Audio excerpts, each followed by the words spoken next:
இந்த கம்ப்ளைண்ட்டை எடுத்து வந்து ஆக்ஷன் எடுக்கிறேன்னு சொல்லியிருக்காங்க. ஸோ அதுக்காக நான் வெயிட் பண்ணுறேன். நான் கண்டிப்பாக ப்ரெஸ் மீடியாவை அட்ரஸ் பண்ணேன். பட் கொஞ்சம் டைம் கொடுக்கும். என்ன கம்ப்ளைண்ட்னா, என்னோட ஹஸ்பண்ட் மாதம்பட்டி ரங்கராஜ் வந்து காண்டாக்டில் இல்லை.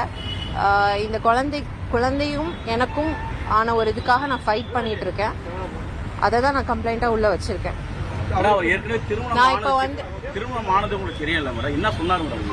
ஒரே நிமிஷம் இருங்க, நான் வந்து அட்ரஸ் பண்ணுறேன்னு சொல்லிட்டேன். நான் கண்டிப்பாக எல்லாரையுமே அட்ரஸ் பண்ணுவேன். இப்போ என்னன்னா, அவர் என்னை ஏமாத்திருக்காரு. இந்த குழந்தைக்கான ஒரு பதில் வேணும். அவர் தான் இந்த குழந்தையோட அப்பா.